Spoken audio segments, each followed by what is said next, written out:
అసలు జీవితం అంటే ఏంటో తెలుసా? శత్రువు కొట్టే దెబ్బ కంటే మన అనుకున్న వాళ్ళు చేసే నమ్మక ద్రోహం ఎక్కువ బాధ పెడుతుంది. ఇలాంటి మంచితనం చచ్చిన మనుషులకు ఎంత దూరంగా ఉంటే అంత మంచిది. కొన్ని బంధాలు అద్దె ఇల్లు లాంటివి. వాళ్ళతో మనం ఎంత నిజాయితీగా ఉన్నా ఎప్పటికీ పరాయి వాళ్ళమే అవుతాం. అలాంటప్పుడు దూరంగా ఉండటమే మంచిది కదా. ఏ బంధమైనా సరే ఇది నాది మనది అని కేవలం మనమొక్కటే అనుకుంటే సరిపోదు. ఎదుటి వాళ్ళు కూడా నా వాళ్ళు మనవాళ్ళు అని అనుకోవాలి. అప్పుడే కదా ఆ బంధం గట్టిగా బలపడుతుంది, శాశ్వతంగా ఉంటుంది. అవునా కాదా? కొన్ని బంధాలు అంతే, మనల్ని చాలా ప్రేమించినట్లు అనిపిస్తాయి. మనం లేకపోతే అసలు ఏమాత్రం ఉండనేనట్లు కూడా అనిపిస్తాయి. కానీ వారికి కావలసిన వాళ్ళు దొరికినప్పుడు మాత్రం అమాంతం మనల్ని వదిలేసి వెళ్ళిపోతారు. చెప్పాలంటే చెత్తబుట్టలో పడేస్తారు. చావు వస్తుందని తెలిసినా బ్రతికేస్తున్నాం. అలాంటిది బాధ వస్తే బ్రతకలేవా చెప్పు? కొంతమంది కొద్దిగా బాధ రాగానే చాలు, అయ్యో భగవంతుడా, నాకెందుకు ఇంత బాధనిచ్చావు, ఎందుకు ఈ జీవితాన్ని ఇచ్చావు, నన్ను తీసుకెళ్ళిపోయి ఈ నరకాన్ని నాకొద్దు అనంట. ఎందుకు చెప్పు? భగవంతుడు ఏమిచ్చినా సరే మన మంచి కోసమే అని గుర్తుపెట్టుకో, రాసి పెట్టుకో. ఆశకు అంతముండదు, పైసాకి పద్ధతి ఉండదు. ఈ రెండిటి వెనకాల పరిగెత్తేవాడికి ఏమాత్రం కూడా మనశ్శాంతి ఉండదు. ప్రతి మనిషి కొన్ని అలవాట్లకు బానిసైనట్లు ప్రతి మనసు కొన్ని మనసులకు బానిసవుతుంది. ఆ మనసు దూరంగా ఉన్నా, కనిపించకపోయినా, మాట్లాడకపోయినా ఆ మనసులోనే వేదన చెందుతూ ఉంటుంది, బాధపడుతూ కన్నీరు కారుస్తూ ఉంటుంది. అర్థం చేసుకునే వాళ్ళకి ఏమీ నువ్వు ఒక్క విషయం కూడా చెప్పకపోయినా స్పష్టంగా అర్థమవుతుంది. అర్థం చేసుకోలేని వాళ్ళకి నువ్వు మాట్లాడే ప్రతి మాట కూడా అపార్థమే అవుతుంది. అసలు చెప్పాలంటే నువ్వు చూసినా తప్పే, చూడకపోయినా తప్పే, నడిచినా తప్పే, నడవకపోయినా తప్పే అంటారు. అపార్థం చేసుకునేవాళ్ళు ఎలా అయినా సరే అపార్థం చేసుకుంటారు. అర్థం చేసుకునేవాళ్ళు నువ్వు ఎలా ఉన్నా సరే అర్థం చేసుకుంటారు. ఈ రెండిటికి మధ్య తేడాని నువ్వు గమనించు, గుర్తించు. మాట్లాడాలి అని అనుకునేవారికి సమయం ఖచ్చితంగా దొరుకుతుంది. కానీ వద్దు అని అనుకునేవారికి ఏదో ఒక సాకు అనేది తప్పకుండా దొరుకుతుంది. నేను అక్కడున్నాను, ఇక్కడున్నాను, అది చేస్తున్నాను, ఇది చేస్తున్నాను, అలా ఉన్నాను, ఇలా ఉన్నానని ఏదో ఒక సాకుని చెబుతూనే ఉంటారు. అదే మాట్లాడాలి అనుకునేవాళ్ళు ఏం చేస్తున్నావు, ఎలా ఉన్నావు, ఏం తిన్నావు, ఇలా ఏదో ఒకటి మాట కలుపుగోలుగా నీతో మాట్లాడతారు. అన్యాయంగా ఒకరిని నొప్పించి నువ్వు పొందే ఆనందం కేవలం 3 నాళ్ళ ముచ్చటే అవుతుంది. కానీ ఆ మనిషి కన్నీటి ఉసురు నీ 3 తరాలకు సరిపడే శిక్ష పడుతుంది అని మాత్రం నువ్వు గుర్తుపెట్టుకోవాలి. అది అంతా ఇంత కాదు, నీ జీవితం సరిపోదు కూడా. నీతి నిజాయితీతో బ్రతికే బ్రతుకులో రాజసం ఉంటుంది, అవును కదా? ఎందుకంటే ఎవరి ముందు నువ్వు వంగి వంగి దండాలు పెట్టాల్సిన అవసరం లేదు. ముఖ్యంగా ఎవరి భజన కూడా చేయాల్సిన అవసరం లేదు. అదొక రాజసం అంతే. అలా బ్రతకాలంటే దమ్ము, ధైర్యం చాలానే ఉండాలి. అనుకున్న వాళ్ళందరూ కూడా నీతి నిజాయితీతో అస్సలు బ్రతకలేరు. ఎందుకంటే భయం. వాళ్ళేమనుకుంటున్నారో వీళ్ళేమనుకుంటున్నారో అన్న భయం. వాళ్ళేమైనా ఫీల్ అవుతారేమో, వీళ్ళేమైనా ఫీల్ అవుతారన్న భయం. ఈ భయంతోనే నువ్వు బ్రతికేస్తే నీతి నిజాయితీతో ఎలా బ్రతకతావు, ఎప్పుడు బ్రతకతావు చెప్పు? నేను చెప్పింది నిజమా కాదా? ముళ్ళున్న మొక్కకు నువ్వెంత నీళ్లు పోసినా దాని స్వభావం మారదు. కొంతమంది వ్యక్తులతో నువ్వు ఎంత ప్రేమగా ఉన్నా, ఎంత పెద్ద సాయం చేసినా వారి వక్ర బుద్ధి మాత్రం అస్సలకి మారదు. కుక్కతోక ఎంత లాగినా వంకరే అంటారు కదా, అలానే వంకర బుద్ధి. మాటలే కదా అని తేలిగ్గా తీసిపారేయద్దు. ఎందుకంటే మాటలే మనుషుల మధ్య ఉన్న దూరాన్ని దగ్గర చేయగలవు, అదే దగ్గరను దూరమూ చేయగలవు. మాటలే మనుషుల జీవితంలో అమృతాన్ని నింపగలవు, విషాన్ని చిందించగలవు. అందుకే మాట జాగ్రత్తగా ఉంచాలి. చెబుతూ ఉంటారు, నోటి నుండి వచ్చే మాట చాలా ప్రమాదకరం. అది బంధాలను కలుపుతుంది, అలానే విడదీస్తుంది, స్నేహాన్ని కలుపుతుంది, దూరం చేస్తుంది కూడా. కాలం కొన్ని మార్లు కఠినంగా అనిపించవచ్చు, మనల్ని పరీక్షించవచ్చు. ఓపికతో సహనంతో ముందుకు సాగితే ఆలస్యం కావచ్చు, కానీ అనుకున్నది ఖచ్చితంగా కుదురుతుంది, నెరవేరే తీరుతుంది. నీ కోసం నీ జీవితం మొత్తంలో నీకన్నా ఎక్కువ ఆలోచించేవారు, నువ్వు బావుంటే చాలు అని తపన పడేవారు ఖచ్చితంగా ఒకరుంటారు. వాళ్ళని గుర్తించు. నువ్వు వారికి ఏదో చేయాలని ఆశించరు. నువ్వు చేయాల్సిందల్లా వారిపై పెట్టుకున్న నమ్మకాన్ని కాపాడుకోవడమే. ఇక ఇదే వారికి నువ్వు ఇచ్చే గొప్ప విలువైన బహుమతి. ఈ బహుమతిని మాత్రం అస్సలుకి వదులుకోకు. ఒకరికి మనమంటే ఏమాత్రం ఇష్టం లేనప్పుడు వారి పట్ల మనం చూపే ప్రేమ సైతం వాళ్ళకొక తలనొప్పిలా భారంలా అనిపిస్తుంది తప్పితే ప్రేమలా ఏమాత్రం అస్సలుకి కనిపించదు. కాబట్టి నువ్వు దూరంగా ఉండటమే మంచిది కదా. నిందించడం చాలా తేలిక, నిందను భరించడం కష్టం. నీతులు వల్లించడం తేలిక, ఆచరించడం చాలా కష్టం. అబద్ధం చెప్పడం తేలిక, నిజం దాచడం కష్టమే కదా. నువ్వే చెప్పు. జీవితం అంటే జనన మరణాల మధ్య పయనం. జీవితం అంటే మంచి చెడుల మధ్య సంగ్రామం. జీవితం అంటే ప్రేమ పంతాల మధ్య గందరగోళం. జీవితం ఏదో సాధించాలనే కుతూహలం, ఏమీ చేయలేనేమో అన్న భయం. ఏది ఏమైనా సరే విధి రాత రాసిన రాతని మార్చలేమనేది జగమెరిగిన సత్యం. ధనం ఉన్నంత వరకే మనిషికి విలువ, ఊపిరున్నంత వరకే దేహానికి విలువ. ప్రాణం లేని దేహం శ్మశానానికి వెళ్ళాక మన సొంత వాళ్ళు కూడా ఇంకా ఎంత సమయం పడుతుంది అని అడుగుతారు. అవును కదా. బంధాలు కలిపేది మాటే, తెంచేది మాటే అని మనం ఊరికే అనలేదు. నోటి నుండి వచ్చే మాటని జాగ్రత్తగా పెట్టుకో. ఒకరికి అన్యాయం చేసి బ్రతికే బ్రతుకులు ఇప్పుడు సుఖంగా సంతోషంగా ఉండొచ్చు, కానీ కాలం ఒకేలా ఉండదు. ఎంతటి వారైనా ఎప్పటికైనా సరే అంతకు అంత అనుభవించక తప్పదు. న్యాయానికి కాస్త నిదానంగా గెలుపు ఖచ్చితంగా ఉంటుంది. అది ఏదో ఒక రోజు వస్తుంది. జీవితం అనే ఒక పయనం. ఆ పయనంలో కలిసే ప్రయాణికులు ఎందరో ఉంటారు. కానీ ఇక్కడ ఏదీ శాశ్వతం కాదు. కేవలం నువ్వే శాశ్వతం, నీ ఆలోచనలే శాశ్వతం, నీ ప్రేమే శాశ్వతం, నీ నడవడికే శాశ్వతం. గెలిచేది నువ్వే, ఓడేది నువ్వే. అన్నీ గుర్తించుకొని అందరినీ కలుపుకుంటూ సాగిపోయే ప్రయాణమే జీవితం అంటే. తప్పులు ఎంచి దూరం పెడితే మన పక్కన ఎవ్వరూ ఉండరు. అలా కాక కాస్త సహనం చూపితే, పెద్ద మనసుతో సర్దుకుపోతే అందరూ మనవారే. మన కుటుంబంలోని వారు ఏదైనా సరే తప్పు చేస్తే సర్దుకోమా? మీరే చెప్పండి. నాలుక, ఇది చాలా జాగ్రత్త. నాశనమైపోయిన ప్రతి బంధంలో మొదటి ముద్దాయి ఎవరు? నాలుక. కాబట్టి ఈ ఆయుధాన్ని నువ్వు జాగ్రత్తగా వాడుకోవాలి. ఒక మనిషి శరీర సుఖాల కోసం, అశాశ్వతమైన బంధాల కోసం శాశ్వత నిద్రలోకి జారే వరకు పాకులాడుతూ క్షణమొక నరకంగా బ్రతుకొక భారంగా జీవనం సాగిస్తున్న జీవోత్సవమే మనిషి అంటే. ఎంత విచిత్రమో కదా. కాలానికి కర్మకు జ్ఞాపక శక్తి చాలా ఎక్కువ. ఎంతకాలం తర్వాత అయినా సరే మనిషి చేసిన మంచి చెడులకు అవి ఫలితం ఇవ్వకుండా అస్సలుకి ఎవ్వరిని ఎప్పుడూ కూడా వదిలిపెట్టవు. మనం జీవించడానికి సంపాదించాలి, కానీ సంపాదనే జీవితం కాకూడదు కదా. ఒక్కసారి ఆలోచించు. ఎవరికో నువ్వు నచ్చలేదని బాధపడుతూ ఉండకు. బట్టల షాప్లో కూడా ఒకరికి నచ్చక పక్కన పడేసినవి మరొకరికి బ్రహ్మాండంగా నచ్చుతాయి. జీవితం కూడా అంతే. అందరికీ నచ్చాలని రూలేంకి లేదు కదా. నచ్చిన వాళ్ళు ఉంటారు, నచ్చని వాళ్ళు వెళ్తారు. అమ్మ విలువ ఎవరికైనా తెలుసా? ఆకాశాన్ని అడిగితే చెబుతుంది అమ్మ ప్రేమ తనకంటే విశాలమని. సముద్రాన్ని అడిగితే చెబుతుంది అమ్మ మనసు తనకంటే లోతని. తేనెని అడిగితే చెబుతుంది అమ్మ మమత తనకంటే తీయనిదని. కోయిలని అడిగితే చెబుతుంది అమ్మ పిలుపు తన పాట కంటే మధురమని. కొవ్వొత్తిని అడిగితే చెబుతుంది అమ్మ వెలుగు తన కరిగిపోవడానికన్నా గొప్పదని. నేల తల్లిని అడిగితే చెబుతుంది అమ్మ త్యాగం తనకంటే 1,000,000 రెట్లు ఎక్కువని. అంతటితో కాదు, ప్రపంచమంతా ఒక మాటే చెబుతుంది అమ్మ అంటేనే ఓర్పు, అమ్మ అంటేనే జీవితం, అమ్మ అంటేనే జీవితం శాశ్వతం కూడా. ఎవరూ ఊరికే కఠినంగా మారిపోరు. కొన్ని పరిచయాలు, బంధాలు, సంఘటనలు, కొన్ని బాధలు వారిని అలా మార్చేస్తాయంతే. మనం ఏం చేయగలం చెప్పు?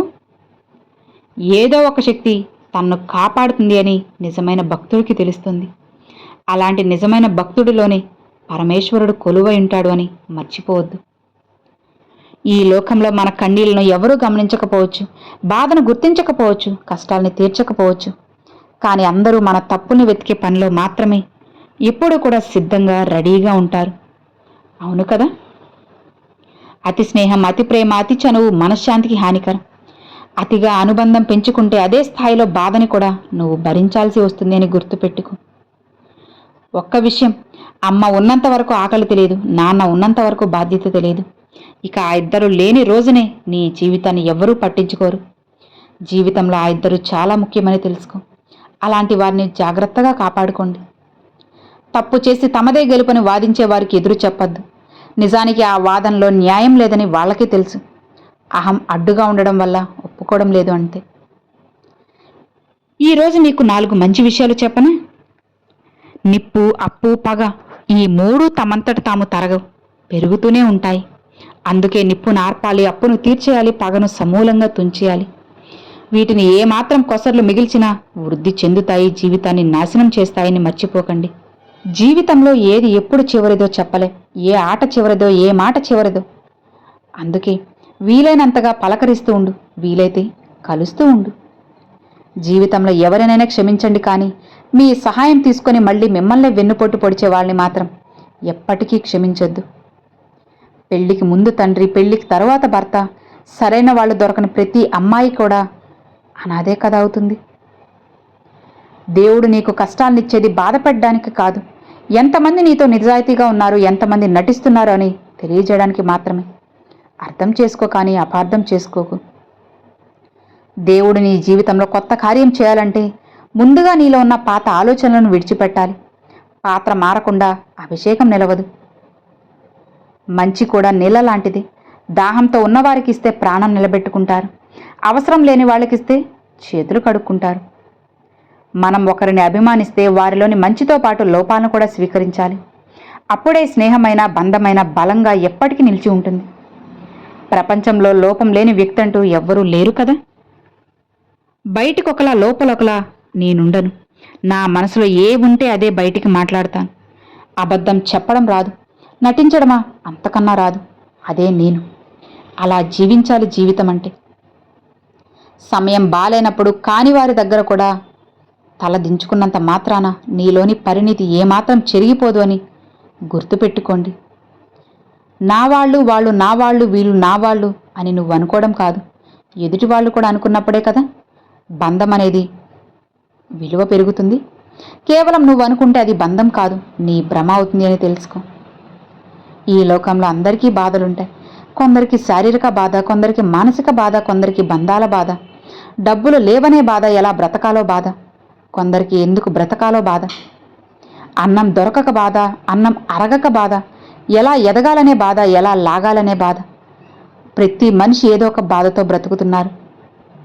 బాధలను తట్టుకొని నిలబడ్డ వాళ్లే మనిషిగా బ్రతుకుతున్నారు. బాధలకు కృంగిపోయే వాళ్ళు బ్రతకలేక చస్తున్నారు. కష్టాలను అధిగమించి చిరునవ్వుతో బ్రతికేవాడే కదా మనిషి అంటే. మనం ఏ అర్ధరాత్రి ఇంటికి వచ్చినా అమ్మ చెప్పే మాట ఒక్కటే, అన్నం తిని పడుకో, అన్నం తిని పడుకో. నాన్న మనం ఎంత సంపాదిస్తున్న నాన్న అడిగేది, డబ్బులేమైనా కావాలా, తీసుకోరా అంటారు. కృషితో నాస్తి దుర్భిక్షం, జపతో నాస్తి పాతకం, మౌనేవ కలహం నాస్తి, నాస్తి జాగరతో భయం. అంటే అర్థమేంటో తెలుసా? కష్టపడి పనిచేసేవాడికి కరువు అన్నదే ఉండదు. ఎప్పుడు దేవుణ్ణి తలిచేవాడికి పాపం అంటదు. మౌనాన్ని ఆశ్రయిస్తే పోట్లాటలకు తావుండదు. ఎల్లవేళ్ళ జాగురూకతతో ఉండేవాడికి భయమే ఉండదు కదా. భగవంతుడు మనలో ఏం చూస్తాడో తెలుసా? నువ్వు ఎంత సంపన్నుడు అని చూడ్డు, అందులో ఎంత ఇతరులకు అందించావని చూస్తాడు. ఎన్ని శాస్త్రాలు చదివావని చూడదు, అందులో ఎంత ఆచరించామన్నది చూస్తారు. ఎన్నెన్ని కార్యాలు చేస్తావన్నది చూడ్డు, ఎంత ఆదర్శంగా నిర్వహించారన్నది చూస్తాడు.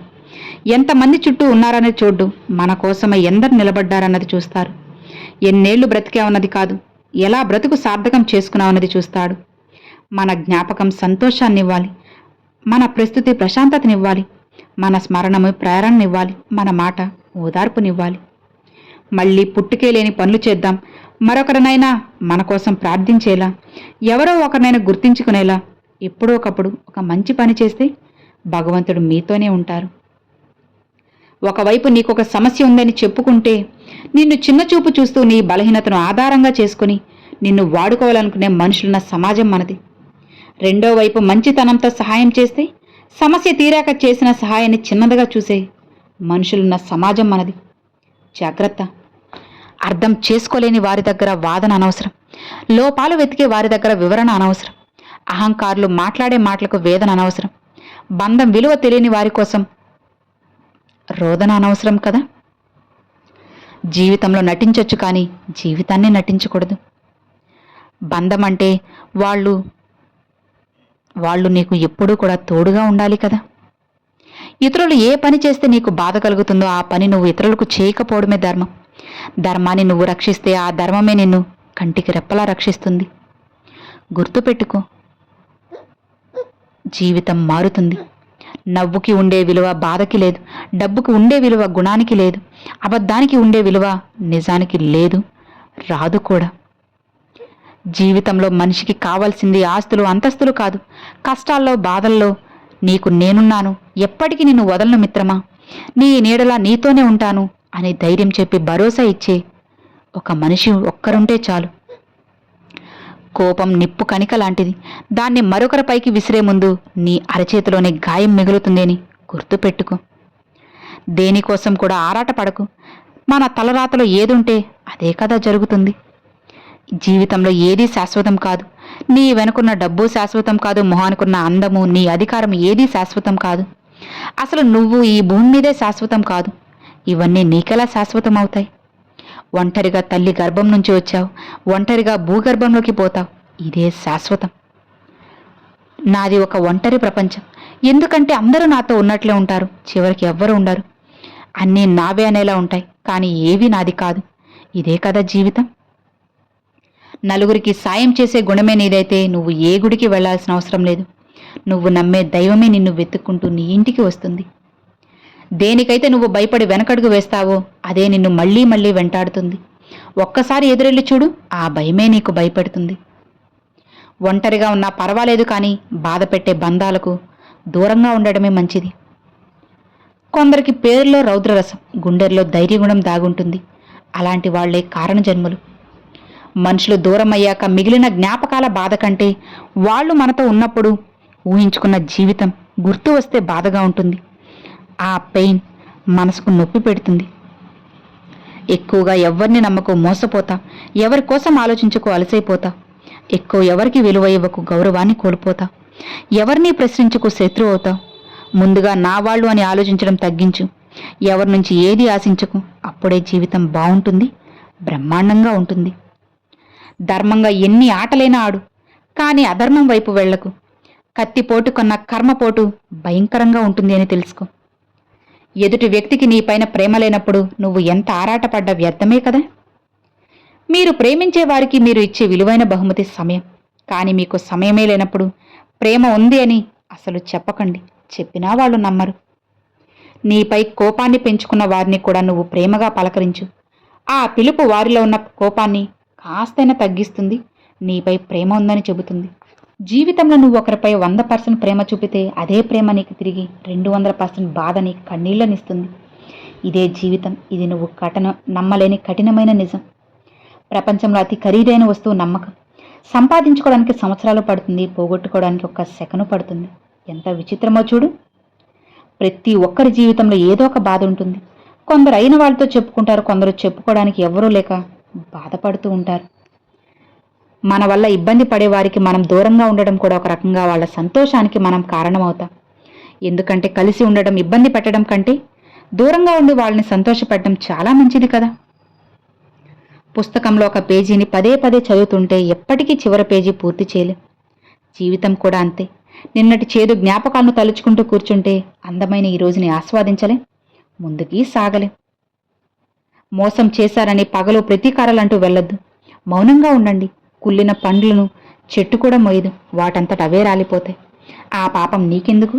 దేవుడిపై భారం వేసి ప్రశాంతంగా ఉండు చాలు. నాకంటూ ఒకరున్నారనుకున్నా, కానీ ఎవ్వరూ లేనని అర్థమయ్యే లోపలికి జీవితమే ముగిసిపోతుంది. కాలానికి మనం ఇచ్చే విలువ మన విలువని పెంచుతుంది. డబ్బుకిచ్చే విలువ ఆపదలు ఆదుకుంటుంది. మనిషికిచ్చే విలువ వారి మనసులో మనకొక సుస్థిర స్థానాన్ని ఇస్తుంది.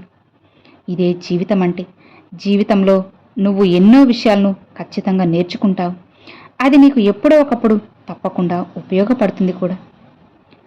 గుర్తుపెట్టుకో, నీ జీవితం ఖచ్చితంగా మారుతుంది. అది నువ్వే మారుస్తావు కూడా.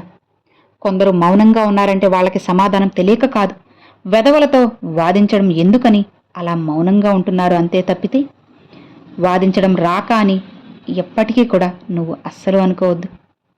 అర్థమైంది కదా? అసలు జీవితం అంటే ఏంటో నీకు ఒక క్లారిటీ వచ్చేసింది కదా. ఈ వీడియో నచ్చితే లైక్ చేయండి, మీ ఫ్రెండ్స్ అండ్ ఫ్యామిలీస్కి షేర్ చేయండి. ఫస్ట్గా మన ఛానల్ చూసేవాళ్ళు సబ్స్క్రైబ్ చేసి సపోర్ట్ చేయండి ఫ్రెండ్స్. Thanks for watching.